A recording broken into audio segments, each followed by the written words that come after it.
Ok, bonsoir à tous. Merci d'être là, merci d'être présent pour ce cycle de conférences, cette deuxième conférence du programme Progressol.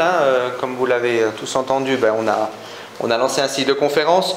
Je vous donne déjà la date de la suivante. C'est lundi 2 mai sur la compaction et l'érosion au Mont-sur-Lausanne, chez votre collègue Léo Capt. Donc pensez à noter la date, et puis aussi voilà, pour ceux qui verront la vidéo par la suite, le lundi 2 mai au Mont-sur-Lausanne, vous êtes tous cordialement invités pour discuter de cette compaction. Ce soir on se retrouve ici donc pour le thème STIR, et puis j'ai en tout cas l'honneur d'accueillir Marina du FIBEL, donc qui va présenter cet outil, et bien sûr Jérémy, agriculteur ici à Saint-Cierges, qui a travaillé avec son groupe, et certains agriculteurs sont autour de la table, a travaillé avec son groupe Progressol pour l'évaluation et l'utilisation de cet outil. Juste pour le déroulé de ce soir, la conférence, juste les questions, Marina et puis Jérémy vont enchaîner les présentations, puis les questions on les fera dans un deuxième temps, juste après la présentation de Jérémy, dans l'idée d'avoir toutes les questions et pouvoir y répondre au fur et à mesure. Alors gardez-les au chaud, si vraiment il y en a une qui est brûlante, si vraiment il y a une question de compréhension, interpellez, mais sinon on attend la fin des présentations. Voilà, je laisse la parole à Marina. Merci Marina. Merci. Du coup, Edouard a dit qu'on allait parler de STIR ce soir, mais qu'est-ce que c'est? C'est un outil pour calculer la perturbation du sol par les outils. Et puis, avant de parler de perturbation, on voulait faire un petit point sur qu'est-ce que c'était la structure du sol. Donc la structure du sol, par définition, c'est le mode d'assemblage des constituants minéraux, donc argile, limon, sable, et puis des constituants organiques. Contrairement à la texture, c'est quelque chose qui peut évoluer dans le temps. On a des choses saisonnières avec l'humectation, la dessiccation. On peut aussi avoir des variations avec des interventions culturales, le système racinaire des plantes, etc. Donc c'est quelque chose qui dépend de la texture, de la teneur en matière organique et en eau, et aussi de l'activité biologique. La structure, elle a une influence sur de nombreuses propriétés du sol, notamment la porosité. Ici, on a une image d'un travail qui a été fait par Agroscope, qui a travaillé sur, du coup, c'est une image du sol compacté et non compacté. Et puis, ce qu'on voit en couleur, en fait, en brun, c'est du coup tout ce qui est porosité du sol. Et donc, on peut voir une porosité bien plus grande dans un horizon non compacté que lorsqu'il est compacté. Cette porosité, elle est très importante parce qu'elle va du coup conditionner les teneurs en eau et en air du sol, et donc tout ce qui sera disponible pour l'enracinement des plantes et aussi pour l'activité biologique. Donc on va essayer de maximiser cette porosité pour éviter à tout prix des horizons compactés comme ça, ou des horizons de profondeur où finalement l'enracinement ne se fait que dans des galeries de vers de terre ou dans des fissures qui se font naturellement. On a différents types de structures. On a des structures qui sont avec ou sans unité construite, qu'on appelle les agrégats, que vous avez tous entendu parler. Je vais passer très rapidement sur ces structures sans agrégats. On a des structures particulières où on a finalement juste des particules qui ne sont pas liées entre elles, qui sont le résultat d'une faible quantité de colloïdes. Donc soit c'est une grande partie d'éléments sableux, puis du coup on a un souci de rétention en eau et des éléments nutritifs dans ces sols, ou alors on a beaucoup d'éléments fins, et puis là on aura des sols qui sont plutôt battants et imperméables. On a aussi des sols qui peuvent avoir une structure massive ou continue, donc qui sont des sols très cimentés, et puis là le problème c'est que ce sera des sols qui seront asphyxiants et qui auront du coup un enracinement difficile par les plantes, et puis un travail de sol aussi difficile. Nous, ce qui nous intéresse du coup en agriculture, c'est plutôt des structures fragmentaires. Donc c'est les constituants du sol, ils sont assemblés en agrégats qui eux-mêmes sont groupés dans des éléments structuraux plus ou moins gros. On a des mottes par exemple. Donc les agrégats, il y en a de différentes tailles. On a les micro-agrégats, du coup c'est un assemblage des argiles et des matières organiques qui sont liées entre eux par des cations ou par des polysaccharides d'origine microbienne. Et ces microagrégats sont ensuite liés entre eux par des ifs de champignons, des poils racinaires, etc. pour former du coup des agrégats plus gros. Donc en gros, on a des toutes petites structures qui s'agrègent entre elles pour faire des plus grosses. La forme des agrégats, elle va nous renseigner sur le mode de formation de ces agrégats. Donc on parle soit d'agrégats formés mécaniquement ou des formes construites. Donc ce qui est mécanique, on aura des choses plutôt anguleuses avec des arêtes vives qui découlent souvent du comportement de l'argile, avec souvent des phénomènes de dessiccation ou de gel qui va faire se fissurer le sol.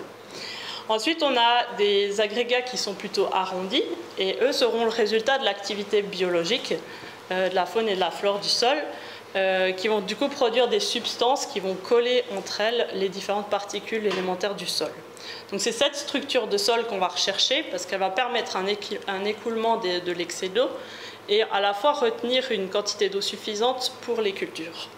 On va aussi favoriser une bonne aération pour les racines et les micro-organismes du sol, et puis ça sera des terres qui seront faciles à travailler.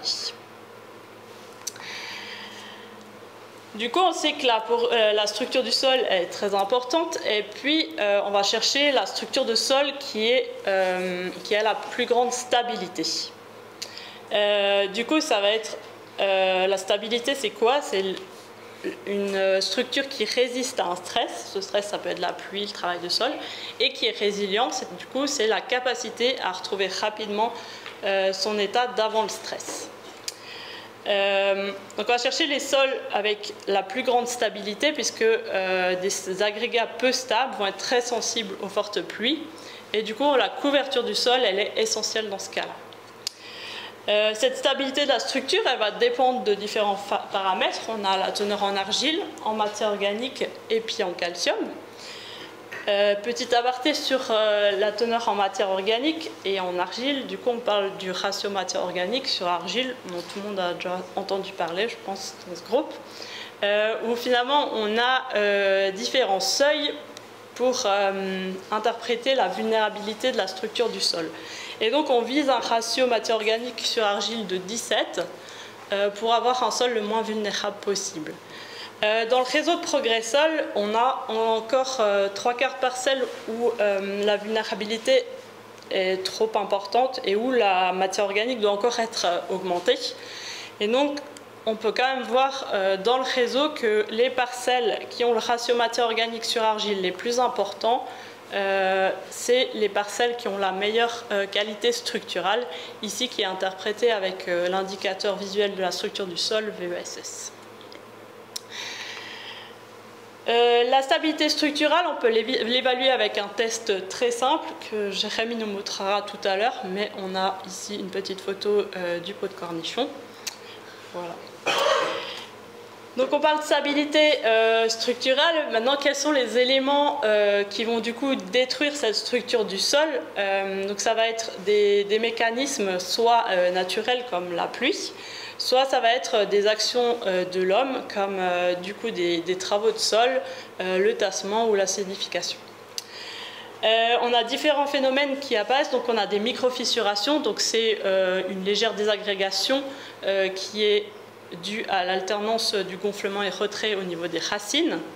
On a aussi des désagrégations par éclatement. Donc ça, c'est quand les agrégats sont très secs, où l'eau elle va pénétrer dans les pores et puis va comprimer l'air qui est retenu dans la porosité et provoquer un éclatement. Ensuite, on a des désagrégations sans éclatement par arrachement. Donc ça, c'est l'action mécanique des gouttes de pluie sur le sol. Et enfin, des phénomènes de tassement qui vont limiter la porosité et donc provoquer une désagrégation du sol. Et enfin, ce qui nous intéresse aussi aujourd'hui, ça va être tout ce qui est désagrégation par le choc des outils, donc tout ce qui est travail du sol qui va du coup détruire la structure. Et puis, du coup, ces sols deviennent sensibles au tassement et à l'abattance. Donc pour évaluer cette perturbation du sol, on a utilisé l'indice STIR, en anglais c'est Soil Tillage Intensity Rating. Donc c'est un indice qui nous vient des États-Unis, qui calcule du coup la perturbation du sol. De base, il est utilisé pour calculer le risque d'érosion. Nous, on l'a utilisé du coup pour calculer combien le sol est perturbé. Cet indicateur, il prend en compte 4 paramètres, la vitesse de travail et la profondeur, la surface perturbée. Donc si toute la surface du sol est perturbée, ça va être 100% de la surface, c'est un indicateur de 1. Et puis on a des outils qui perturbent, comme des semoirs, on n'aura pas toute la surface du sol qui sera perturbée par le passage de cet outil. Et enfin on a un indice qui s'appelle type de travail. C'est un indice qui est entre 0 et 1, avec un indice de 1 pour les labours. En fait, du coup, on retourne et on mélange le sol. Après, on a un truc dégressif, en fait, on mélange avec quelques retournements, on mélange seulement. Et puis, à la fin, on a juste des rouleaux ou le pâturage qui a du coup des indices nuls. Voilà. Ces indicateurs, du coup, ils sont pondérés après pour calculer cet indice TIR.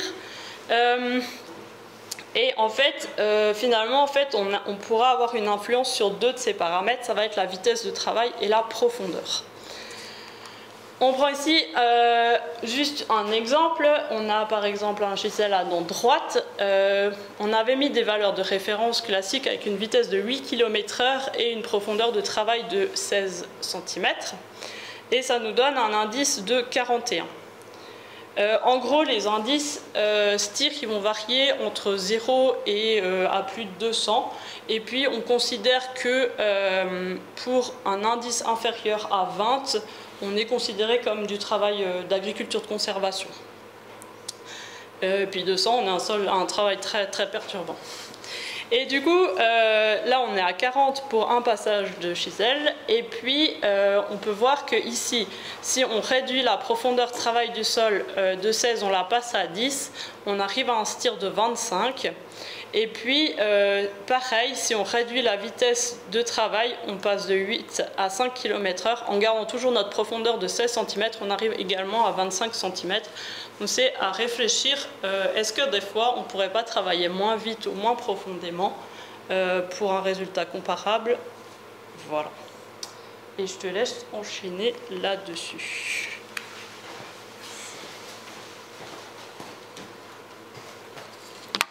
Merci Marina. Alors avant de commencer, j'aimerais remercier aussi Laurent pour nous avoir prêté ces lieux, qui sont bien pratiques pour ce soir.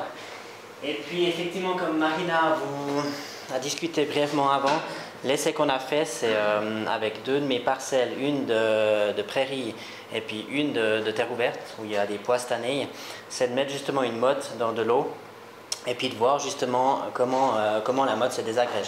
Donc là, on l'a mis avant la séance. Pour que tout le monde voie après, on en rajoutera directement dedans. Et puis comme ça, on pourra voir la rapidité différente qu'il y a entre la prairie permanente depuis des années et puis une terre ouverte. Je reviendrai dessus après. Concernant le STIR, alors effectivement, qu'est-ce qui nous a poussé au sein du groupe à travailler cette méthode de calcul? C'est qu'effectivement, on entend dire que voilà, le labour est mieux que de passer 4 fois le chisel ou inversement, parce que voilà. Mais il n'y a rien, il n'y a pas d'outil qui nous permet réellement d'avoir un résultat écrit noir sur blanc, qui nous permet de dire ok, j'ai été plus agressif sur mes sols en faisant telle pratique que d'autres. Et puis notre idée, c'était vraiment de tester cet outil qui était développé aux États-Unis, donc qui n'était pas forcément adapté pour la Suisse.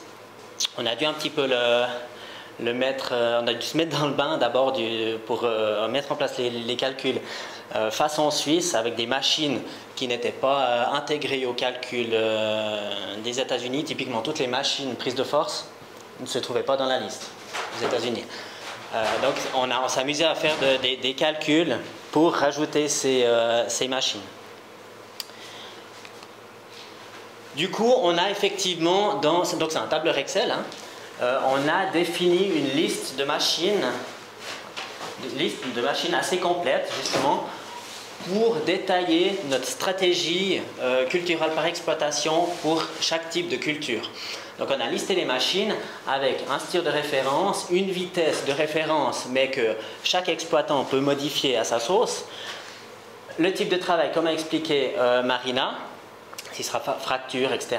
La profondeur de sol, qu'on peut également modifier. Et la surface perturbée, si c'est effectivement toute la surface du sol, et puis plus on descend, moins de surface on travaille. Voilà. Donc on a cette liste quasiment complète, on doit encore la travailler. Notamment, on a rajouté les semoirs qui n'étaient pas sur cette liste aussi, et puis les machines de récolte, notamment pommes de terre et betteraves. Dans les exemples que je vais vous montrer, c'est le tableur qu'on a utilisé au début dans le cadre du groupe pour lequel on a testé 5 exploitations. Il n'y a pas les semoirs ni les machines de récolte. Mais on a retravaillé là-dessus pour compléter cette liste. Voilà. Du coup, voilà ce que ça donne. Donc, l'objectif, c'est que pour chaque exploitation, pour une année référence, on liste toutes les cultures qu'on a sur l'exploitation. Donc là, en l'occurrence, on a par exemple de la pomme de terre, et on va lister tous les travaux qui ont un impact sur le sol. On va la lister pour chaque culture. On va rentrer une vitesse de travail, une profondeur, une surface perturbée, ce qui nous donne une note STIR à la fin. Et puis on voit ici que pour la pomme de terre, avec un schissel à dent droite qui travaille à 20 cm de profondeur, on est à 51 de note.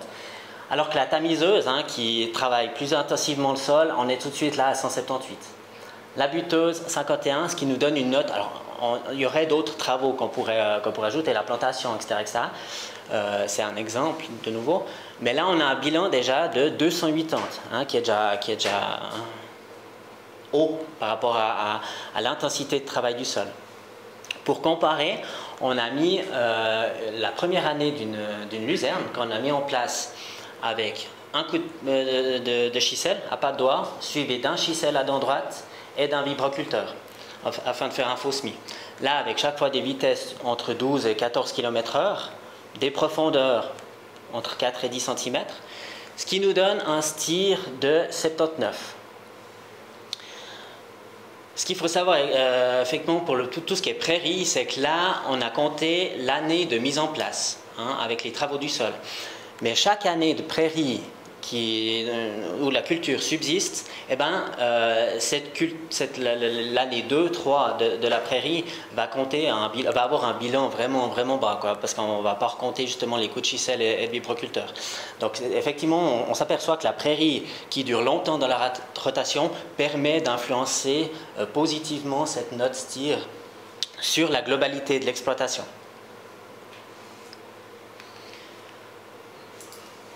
On a ici à l'écran un exemple, une comparaison entre un colza avec labour et un colza sans labour.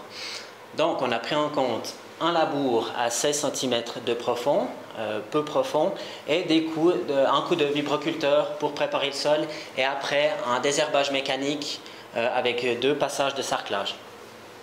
On arrive à un bilan de 80.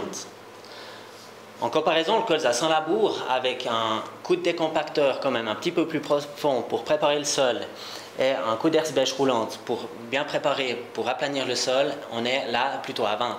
Donc on s'aperçoit effectivement que malgré le fait qu'on utilise un décompacteur qui va profond, mais un décompacteur qui ne va pas forcément chambouler le sol, vraiment juste déstructurer sur 25 cm, on s'aperçoit que le STIR est, disons, un peu plus positif qu'un travail plus intensif et multiple, on va dire, sur la culture.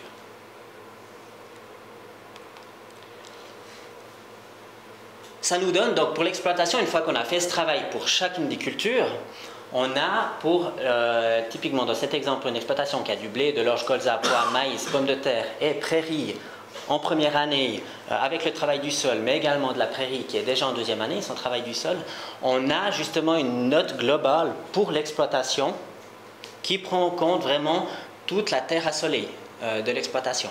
Donc, on voit le bilan des notes STIR pour chacune des cultures et une note globale pour l'exploitation ici dans l'exemple de 100. On voit également, comme l'a dit Marina, les cultures à moins de 20 et les cultures à plus de 200, qui montrent justement cette stratégie culturelle qui est plutôt perturbante si on dépasse les 200, dans notre exemple de la pomme de terre ici, ou bien les cultures qui sont plutôt améliorantes, donc toujours au niveau structure de sol et intensité de travail du sol, où là on voit typiquement la prairie en deuxième année, où on ne mue pas le sol, on ne travaille pas le sol, là effectivement on est quasiment à zéro, quoi. On a donc les prochains slides, plusieurs exploitations qui ont été testées avec leur stratégie culturelle sur l'exploitation. Donc là, on a l'exploitation dont on a vu avant avec une note de 100, avec 37 hectares de terre à soleil, une exploitation paire qui fait labour et TCS. Avec justement, on voit 9% de cultures perturbantes, sont ici la pomme de terre, et 4% de cultures améliorantes, qui est ici la prairie en l'occurrence. On a fait le même exercice pour une exploitation paire avec 18 hectares de terre à soleil, mais qui pratique plutôt le semi-direct. Et là, on voit dans la rotation blé, colza, betterave, seigle et prairie que le STIR est à 18. Alors, vous me demanderez pourquoi pour le seigle et la prairie, il n'y a aucune note. C'est parce qu'effectivement, on a fait les calculs lorsque le tableur n'intégrait pas les semoirs. Et en l'occurrence, cette exploitation met en place le seigle et la prairie en semi-direct. Donc, du coup, ça nous donnait 0, c'est pas intégré au tableur. Mais effectivement, même le semi-direct qui va venir avec le disque dans le sol va quand même perturber le sol. Donc effectivement, il faudrait prendre en compte ce travail-là aussi, qui compterait peut-être pour 3, 4. Voilà. Maintenant, le tableur a inclus ces calculs, donc est plus complet qu'à l'époque. Une exploitation bio qui pratique les techniques culturales simplifiées de 42 hectares de terre assolée avec des mélanges blé, seigle, lupin, févrole, maïs tournesol, de la prairie. Ici, une exploitation qui a un STIR de 55 avec aucune culture perturbante dans la rotation.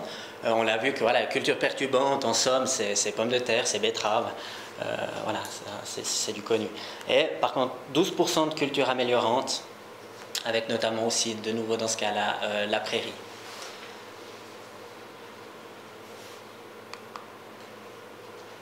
Une autre exploitation du groupe, elle aussi bio en technique simplifiée, avec colza, maïs, tournesol, betterave et prairie artificielle.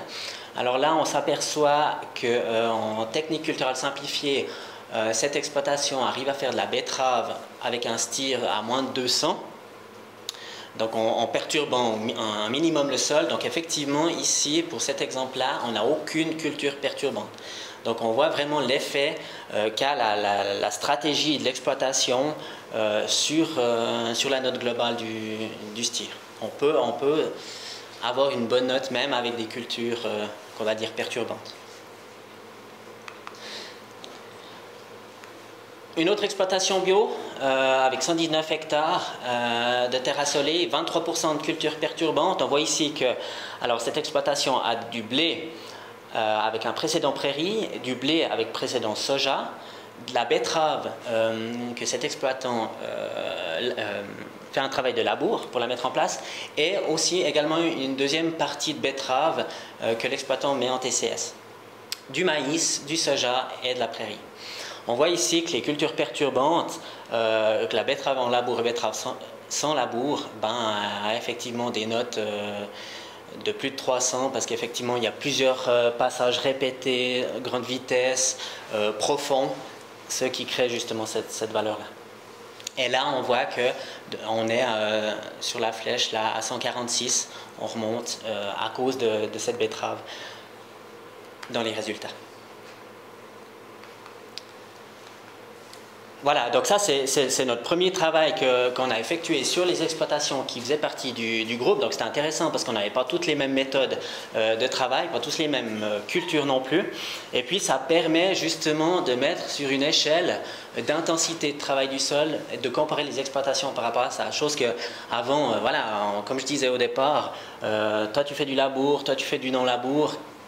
Quel est le mieux au final? Toi, tu fais du sans herbicide, tu passes 2-3 fois l'hercétrie, mais quel est l'effet réel sur la structure du sol et l'intensité?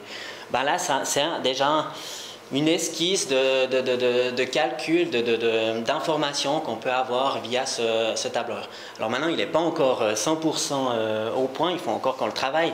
L'objectif, c'est aussi que d'autres exploitations l'utilisent pour qu'on puisse comparer les exploitations et de voir que nos notes STIR tiennent la route, avec toutes les stratégies qu'on peut avoir sur les différentes exploitations qu'on a. Donc on a encore du travail, mais disons ça peut être un moyen dans le cadre des problèmes érosion ou dans le cadre du carbone pour avoir un outil. Il ne faudra peut-être pas l'utiliser pour mettre des contributions dessus, ce n'est pas l'objectif, hein. Mais d'avoir une information de base qui permet de nous dire « Ah ok, moi je suis plutôt intensif, je travaille beaucoup mon sol à grande vitesse, bien profond, comparé à peut-être les mêmes exploitations du même style que la mienne. » Voilà, c'est un outil plutôt d'information et de vulgarisation que politique. Voilà pour ça. Donc, on va encore retravailler l'outil. Il sera téléchargeable. On va le mettre sur le site de Progressol. Et puis on espère qu'on aura d'autres exploitants vont l'utiliser, puis qu'on aura en retour son utilisation pour pouvoir justement l'améliorer. Et puis trouver aussi des utilisations peut-être pour cet outil à l'avenir. Et les terres qui ne le sont pas. Voilà pour la présentation. De sable, on est sur la même chose. Merci. On va du village. J'ouvre les questions. Juste savoir comment vous avez fait. Des questions pour Jérémy. Différentes machines, sur quoi vous vous basez. Et ma deuxième question, c'est. On va mettre maintenant les petites comme ça, on vient tout de suite. Quels travaux ont été pris en compte dans le calcul de cette note? Est-ce qu'il y a le saclage? Je crois que c'est une exploitation d'eau. Est-ce qu'il y a le saclage? Alors effectivement, on n'a pas repris effectivement tous les détails pour chaque parcelle qui font la note globale. Ça c'est vraiment la note définitive pour l'exploitation. Marina a les détails, donc ça c'est les exploitants qui ont rempli les formulaires avec leur c'était le travail du sol pour la structure 2000. Justement, c'est justement à cette période-là, c'était pas pris en compte l'arrachage. Maintenant, on a rajouté la machine pour la pomme de terre et la betterave notamment, mais effectivement, tout ce qui était semis et récolte n'était pas pris en compte parce qu'effectivement, aussi dans le calcul américain, il y avait des machines qu'on n'avait pas ici. On a acheté des machines, c'est des machines énormes, pas ici. Et puis, comme je dis, c'est vrai que eux, la prise de force et toutes ces machines-là, je ne sais pas si vous connaissez pas ou pas, mais n'étaient pas intégrées au calcul. Donc ça, c'est tout un travail qu'on a dû faire et qu'on fait encore toujours aujourd'hui pour améliorer le système. Tu as les détails, toi? Mais en tout cas pour la note, donc de base, on a repris les notes qu'avaient données les Américains, qui sont basées sur la vitesse, le type de travail, la profondeur et la surface perturbée. Nous, après, on a défini, ok, par exemple, des compacteurs, on est plutôt à 4 km/h. Après ça, c'est toutes les choses que l'exploitant peut modifier. Mais on est plutôt à 4 km/h, alors que le chisel, on va le passer entre 7 et 8. L'hercétrie, on a mis 10. On pourrait mettre 10, entre 10 et 14. Voilà. Pareil pour la profondeur. Ok, le chisel, on a mis chisel à patte droite plutôt 16, à dent droite 20 cm de profond, alors que l'hercétrie, on chatouille le sol, on est à 2 cm maximum. Surface perturbée, ça c'est simple, c'est si toute ta surface est perturbée, c'est 1. Après, si tu sarcles que 4 ans sur 3 mètres, là tu descends entre 0,2, 0,5, 0,6. Donc c'est tous ces éléments-là qui sont pris en compte pour le calcul STIR. Le STIR de référence. Ouais, apprendre à STIR calculer aussi en fait. Si toi STIR de référence c'est celui qui est fait avec ces valeurs-là et le STIR calculé c'est celui qui est calculé du coup à partir de tes valeurs. Mais c'est vous qui l'avez calculé pour ces machines-là? Oui, on a donné une référence en fait suisse en fait. Voilà, on a la référence comme on avait par rapport aux données qu'on avait du départ dans l'outil, et puis le STIR bilan avec nos données là qu'on a mis dans le tableau. Parce qu'effectivement, l'objectif c'est vraiment que de coller à la façon de travailler de l'exploitant. Donc, dans le groupe, on a vu, il y en a qui préfèrent travailler tranquille. Et puis il y en a qui préfèrent rouler à 14, 16, même avec des chômeurs pour faire plus d'intensité du travail. Donc ce tableur, parce que le modèle américain, c'est pas un tableur qu'on peut travailler, c'est des chiffres, des références, et après on lisse le truc. Nous, notre tableur, c'est qu'effectivement chaque exploitant peut mettre les éléments qu'il veut selon son choix. Et voilà, on a donné la possibilité de calculer à la parcelle, à la culture et à l'exploitation, ce qui n'était pas le cas dans la version américaine, quoi. Alors voilà, c'est clair, ça fait depuis une année pas tout à fait une année qu'on travaille dessus. Il faut encore qu'on teste cet outil, qu'on soit sûr que ces notes, elles collent avec la réalité, puis qu'on puisse vraiment les utiliser. Il y a encore du travail. Mais disons, effectivement, on s'aperçoit que, comme on pouvait le penser, la betterave, la pomme de terre, ça a des stires souvent supérieurs à 150-200. Et puis, comme on a vu, comme la prairie ou bien le semi-direct, on est plutôt à 10, 20, 30. Donc, je pense que ça colle pas mal. Mais on va encore travailler dessus. Du coup, j'ai le détail de la betterave, ce que j'ai dit. C'est un vibroculteur lourd à 12 km/h et 4 cm de profondeur. Après, un chisel avant droite à 8 km/h et 15 de profond. Après, il y a une herse, une couve rotative, 2 coups d'hersetterie et 2 coups de circus. Mais on voit absolument que la vitesse et puis la profondeur du sol, comme tu l'as montré au départ, c'est que si on va profond, mais très lentement, on peut avoir un stir de 20. Et puis si on gratouille à 3 cm, mais qu'on va à 20 km/h, on peut aussi avoir un stir de 20. Donc on peut jouer sur ces deux éléments pour faire une distinction dans le stir.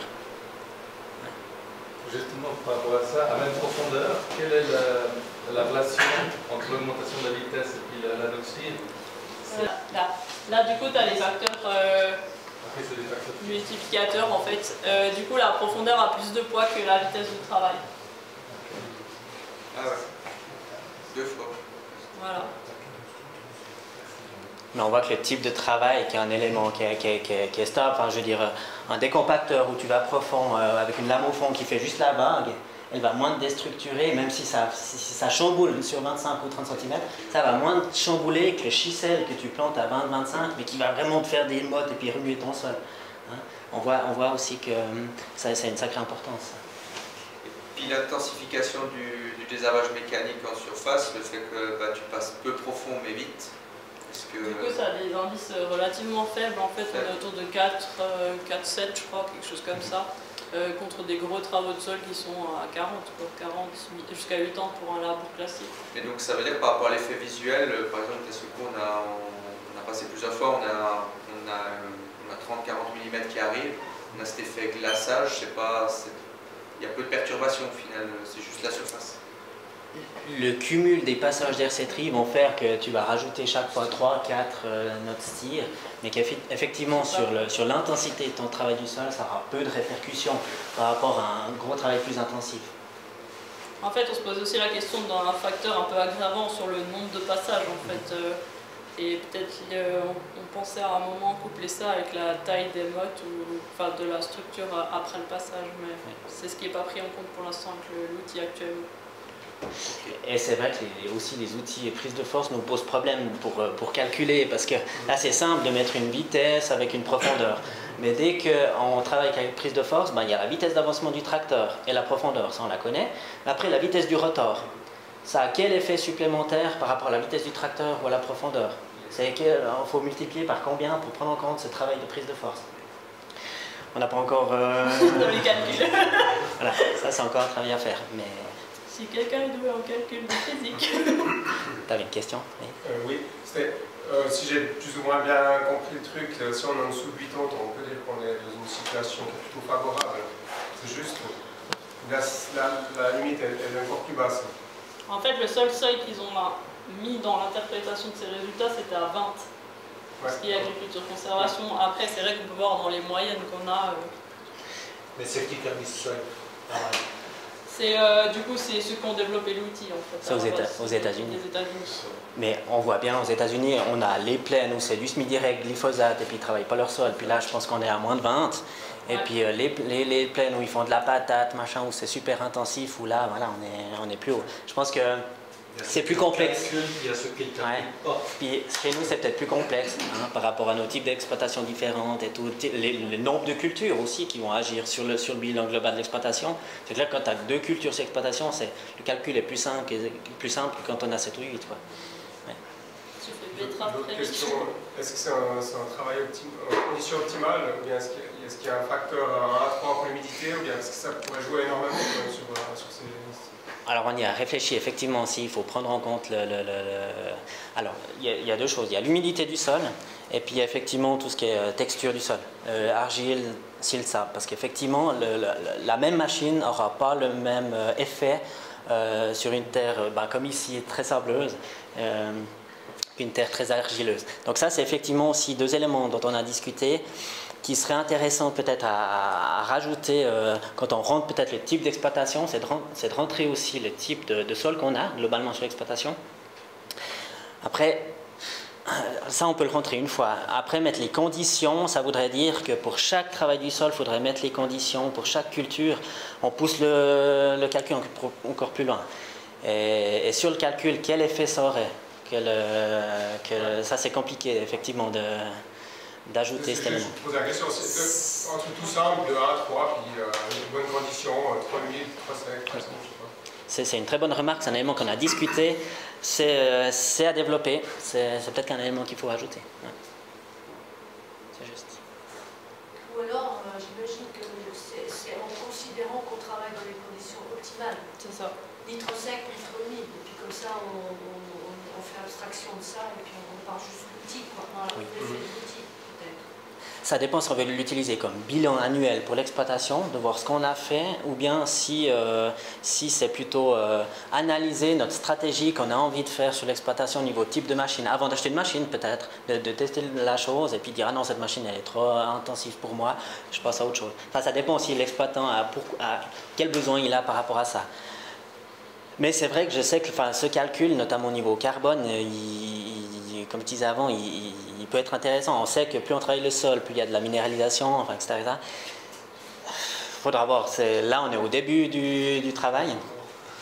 Il y a encore beaucoup de boulot, c'est clair. Ça sera intéressant justement de faire un calcul avec l'axe rotatif, parce qu'il y a une machine qui est encore beaucoup utilisée. Et puis ça risque d'être le contraire. Plus on va doucement, plus... C'est ça. On a ce problème. On s'est dit avec le tracteur, plus on roule vite, si elle tourne à 540 ou 1000 tours, elle aura la même rotation, mais plus on va vite, moins elle va être intensive sur le sol. Ouais, c'est un calcul. On est dans les calculs. Voilà. Mais en Suisse, il faut la rajouter, c'est obligatoire, ça c'est sûr. Et on ne voulait pas forcément aller jusqu'à la récolte au départ, mais on s'aperçoit que de toute façon, on doit prendre l'entier de la culture jusqu'au bout, parce que sinon ça ne tient pas la route. Par rapport à la culture. Ça prend combien de temps à peu près d'évaluer une exploitation? Pour une grosse exploite, on a fait en 1h30. Ouais. En ayant tout de tête, quoi. Parce que dire, ouais, ça j'ai fait comme ça, à peu près. Après, ça dépend. Ouais, parce que là, on a fait sur une grosse exploite avec 8 cultures différentes. Seulement si tu as 8 cultures, mais il faut voir si le blé, on l'a vu à la betterave, si tu fais une partie du blé en semis sous litière, une partie du blé en betterave, une partie du blé en betterave, en labour, en semis direct, tu dois faire 3 fois ton blé, avec chaque fois la technique. Donc voilà. Ouais, je voulais dire 2 heures, plus ou moins. Mais ce qu'il faut dire, le STIR, c'est vraiment un outil américain, parce que des chiffres, j'étais impressionné quand elle a ouvert le tableau, il y en a des quantités. Il y a 600 lignes. Oui, c'est impressionnant. Et c'est vraiment contexte américain avec que des machines traînées.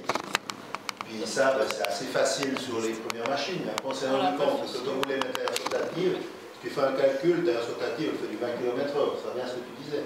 Puis après, quand on est arrivé sur l'autre problématique, et puis alors l'axe rotative, on a abandonné le calcul pour le moment parce qu'on n'y arrive pas. Hein. Voilà, les 570. Et puis après, quand on arrive aux machines d'arrachage, il y a encore d'autres paramètres qui sont quand même perturbants, ça peut être du poids, ça peut être ces choses-là. Donc vous savez combien de trucs. Le STIR au départ, moi je trouve que c'est vachement bien fait.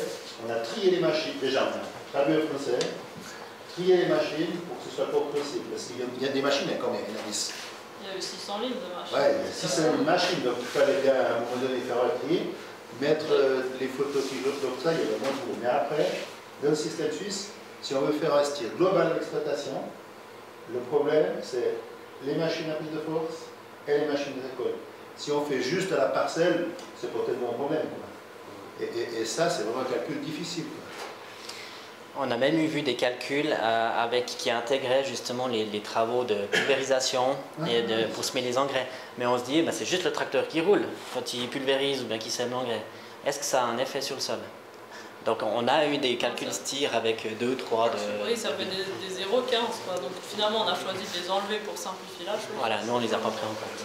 Mais on peut pousser jusque là. Parce que ça, les données, elles existaient, les pondages et puis... Ouais. Mais du coup, de base, en fait, on avait prévu de prendre juste les valeurs des États-Unis. Et puis en fait, on s'est rendu compte qu'on les utilisait soit pas de la même façon, soit c'était pas du tout la même machine. Enfin, ça avait le même, on pensait que c'était le même nom. Et puis du coup, on a choisi l'option de pouvoir rentrer ses propres valeurs en mettant des références suisses d'abord.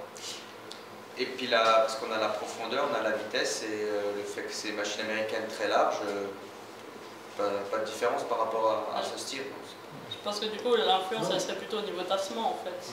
Le raisonnement que tu peux te poser, vitesse est-ce qu'il ne faut pas, comme tu réinvestis, élargir un peu la vitesse puis baisser les kilomètres? Tu ramènes deux choses positives. En tout cas, moi je le dis comme ça. En me disant plutôt que de rouler à 10 km à 3 mètres de large, est-ce qu'il ne faut pas rouler à 6, à 4 mètres ou 5 mètres? Parce en tout cas, ça l'influence. Parce que la vitesse, toi, tu l'impactes sur ta vitesse de travail pour arriver au même rendement à la fin de l'heure ou de la journée. Donc c'est pour ça qu'en élargissant, ça te permet de rouler moins vite. Ceux qui ont un time comme la grosse exploitation, là, qui roule comme un fou surtout, parce que... Non, mais c'est vrai, c'est un temps. Et pourquoi tu roules toujours aussi vite? Parce que lui, il en dégage, quoi. Son timing, déjà, il est très large. Je ne sais pas s'il est beaucoup plus large. C'est des choses qui sont assez parlantes que tu te mets vraiment sur la feuille. Okay. Aujourd'hui, un sacoche, on peut se poser la question, est-ce qu'il ne faut pas mettre 1 mètre ou 1,50 m de plus la machine, puis baisser 3 km? En tout cas, ça mérite la réflexion, quoi. Je crois que c'est ce qu'il faut faire. Après, je peux comprendre que ça paraît très abstrait et puis que ça reste un calcul voilà, dans un tableur. Il y a eu une chose très positive, c'est que Jérémy s'est bien mis à l'onglet pendant l'après-midi. Thierry veut dire quoi? Et on a trié, quoi. Il y avait Marina aussi.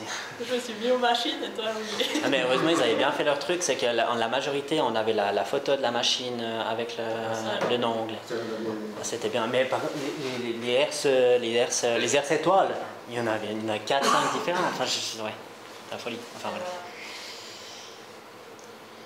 Les RSAPI aussi, c'est des trucs qu'on apporte, puis ça avait des styles complètement différents. C'était intéressant. Ouais, mais dans les 600 lignes, à un moment donné, il faut choisir. L'impact, les RSAPI sont toutes différentes. Non, mais la RSAPI, ça va de l'RC-Tri comme on connaît avec les petites dents, avec la RSAPI Magnum avec les dents comme ça, puis les dents longues comme ça, qui font un travail un peu plus intensif sur ça. Il y a toute la gamme. Il y avait des différences. Ouais. Est-ce que vous avez pu discuter avec les concepteurs pour avoir une idée du calcul et ça? Je pensais encore bien. Non. Si on leur dit non, mais ils seraient peut-être intéressés que la petite Suisse s'intéresse à leurs calculs, peut-être quand même. Mais on n'a pas fait. Au niveau européen, dans la recherche, Marina, il y a personne qui n'a pas trouvé des corrélations sur d'autres pays? Sur d'autres pays, j'ai pas regardé, mais après c'était l'indicateur qui avait été utilisé dans WebSource X à la base et qui est maintenant repris dans différents réseaux et puis du coup nous on l'a adapté pour l'objectif du groupe qui était du coup de comparer différentes stratégies de désherbage. Après au niveau recherche souvent en fait on part pas dans ce détail de comment utiliser la machine, on dit hertz machin chisel et puis on garde une valeur. Même si on peut voir qu'en fait, en choisissant comment on l'utilise, enfin en adaptant comment on l'utilise, ça peut changer du simple au double en fait.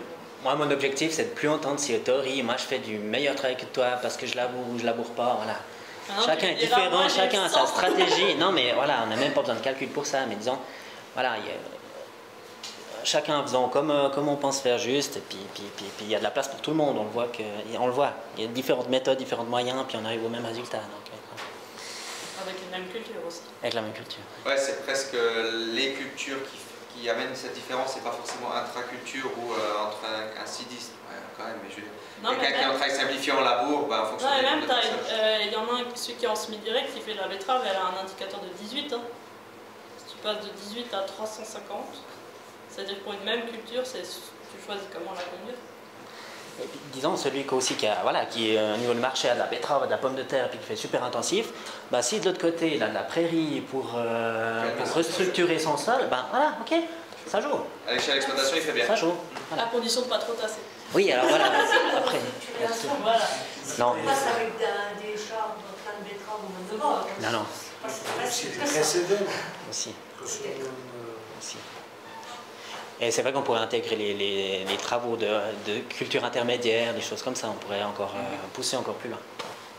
Bon, normalement, le travail du sol qu'on a fait pour le couvert, il est intégré à la culture. Mais on pourrait détailler encore plus loin. Et là, on parle que de machines, mais après, au niveau des traitements, tout ça, il y a aussi un programme pour intégrer tout ça. Après, il y a différents indicateurs. C'est vrai que celui-là, il prend juste l'indicateur de perturbation par l'outil, mais c'est toujours un histoire de balance, en fait. Celui qui est en semi-direct, il ne perturbe pas par les outils, mais peut-être qu'il passe beaucoup d'herbicides ou d'autres choses. Donc, en fait, il y a d'autres indicateurs, mais qui ne sont pas pris ici.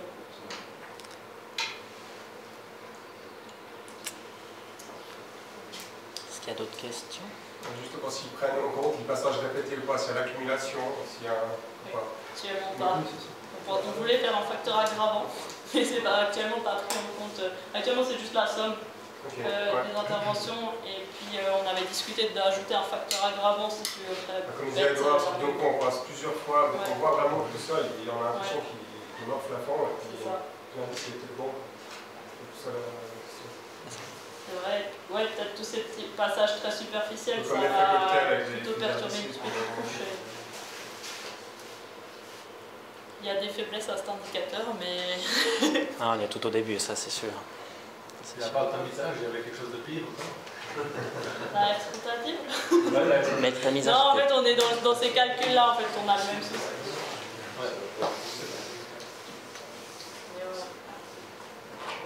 Voilà. D'autres questions? Eh bien, moi, je vous propose qu'on juste le temps de mettre en place et puis qu'on continue la discussion autour d'un verre, la gare. Merci beaucoup en tout cas pour la participation.